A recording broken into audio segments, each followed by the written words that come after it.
नमस्कार। आप सुन रहे हैं द बॉलीवुड रेडियो और मैं हूं आपके साथ अनूप आकाश वर्मा।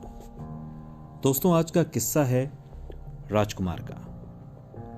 राजकुमार यानी कि जिन्हें सनकी, अक्खड़, बेबाक और मुफट, ये तमाम विशेषण राजकुमार के लिए इस्तेमाल किए जाते थे। राजकुमार अपने दौर के वो एक्टर थे जिन्हें फिल्मों में अपनी रौबीली आवाज और दमदार डायलॉग्स के अलावा उनकी तुनक मिजाजी के लिए जाना जाता था। लेकिन उनका दूसरा पहलू भी था। विलेन पर हावी रहने वाले राजकुमार अपने साथी कलाकारों को भी कई बार अपनी बातों से लाजवाब कर देते थे। इन बॉलीवुड एक्टर्स में कई बड़े बड़े कलाकार शामिल थे। राजकुमार बॉलीवुड के उन एक्टर्स में से थे जो असल जिंदगी में भी मजाकिया, स्पष्ट और हाजिर जवाब थे, बिना लाग लपेट के अपनी बात कहने वाले। फिर चाहे सामने गोविंदा हो या धर्मेंद्र, उनके साथ काम करने वाले एक्टर्स भी उनके इस अंदाज को जानते थे। कुछ मजेदार किस्से आज आप सुनिए। मसलन जब एक बदबू की वजह से उन्होंने फिल्म छोड़ दी। किस्सा फिल्म जंजीर से जुड़ा हुआ है, यानी कि वो फिल्म जिससे अमिताभ बच्चन ने रुपहले पर्दे पर एक अलग छाप छोड़ी और एंग्री यंग मैन के रूप में नजर आए थे।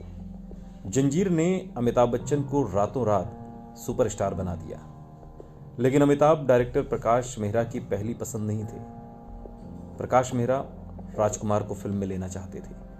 वो स्क्रिप्ट लेकर राजकुमार के पास पहुंचे, उन्हें अपनी मंशा बताई, लेकिन राजकुमार के जवाब ने एक बार फिर साबित कर दिया कि उनके जैसा कोई नहीं हो सकता। राजकुमार ने उनसे कहा, तुम्हारे पास बिजनौरी तेल की बदबू आ रही है।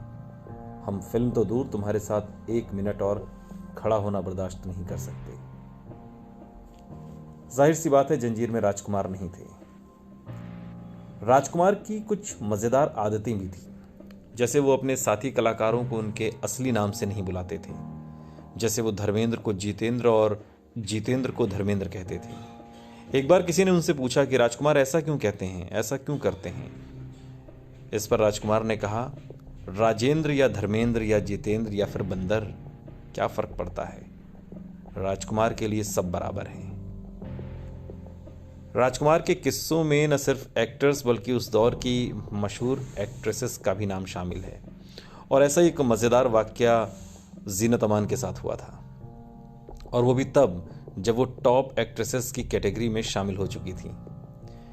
एक फंक्शन में राजकुमार जीनत से मिले और देखते ही कहा, जानी, शक्ल सूरत से तो माशाअल्लाह लगती हो, फिल्मों में ट्राई क्यों नहीं करती। जीनत अमान ने इसके जवाब में क्या कहा, ये आज तक पता नहीं चला। बप्पी लहरी का भी एक किस्सा है। अब बप्पी लहरी को भला कौन नहीं जानता। गहनों से लदा आदमी, वो भी राजकुमार के ह्यूमर के शिकार हो चुके हैं। हुआ ऐसा कि एक बार किसी पार्टी में राजकुमार और बप्पी लहरी पहली बार मिले। राजकुमार ने उन्हें देखकर कहा, वाह, शानदार, एक से एक गहने, बस मंगलसूत्र की कमी रह गई है। गोविंदा से जुड़ा हुआ भी एक किस्सा है। गोविंदा और राजकुमार का ये किस्सा बहुत मजेदार है। दोनों फिल्म जंगबाज के सेट पर थे और शूटिंग चल रही थी। गोविंदा घर से जो शर्ट पहन कर आए थे, उसे देखते ही राजकुमार उनकी तारीफ करने लगे। गोविंदा ने कहा, सर, अगर आपको ये शर्ट इतनी पसंद आ रही है तो आप इसे रख लीजिए। राजकुमार ने शर्ट ले ली और 2 दिन बाद गोविंदा ने देखा कि राजकुमार ने उनकी शर्ट का रुमाल बनाकर अपनी जेब में रखा हुआ है। एक और किस्सा है, और ये किस्सा रामानंद सागर से जुड़ा हुआ है। साल 1968 में एक फिल्म आई आंखें, आपको याद होगी, और इस फिल्म के डायरेक्टर थे रामानंद सागर और हीरो थे धर्मेंद्र। लेकिन किस्सा राजकुमार से जुड़ा हुआ है, और किस्सा यह है कि रामानंद सागर राजकुमार को फिल्म में लेना चाहते थे। डायरेक्टर उनके घर पहुंचे, फिल्म की कहानी सुनाई। इसी बीच राजकुमार ने अपने पालतू कुत्ते को आवाज लगाई। कुत्ता पास आया और राजकुमार ने कुत्ते से पूछा कि फिल्म में काम करेगा। जाहिर है कुत्ता क्या कहता, और कुत्ते के कुछ न कहने पर राजकुमार ने रामानंद सागर से कहा, देखा, ये रोल तो मेरा कुत्ता भी नहीं करना चाहेगा। अब रामानंद सागर काटो तो खून नहीं, वहाँ से उठे और चल दिए, और फिर दोनों ने कभी साथ काम ही नहीं किया। ये राजकुमार की अदायगी कहिए, उनका अक्खड़पन कहिए, उनकी जिंदा दिली कहिए, जो भी कहिए, राजकुमार राजकुमार ही थे।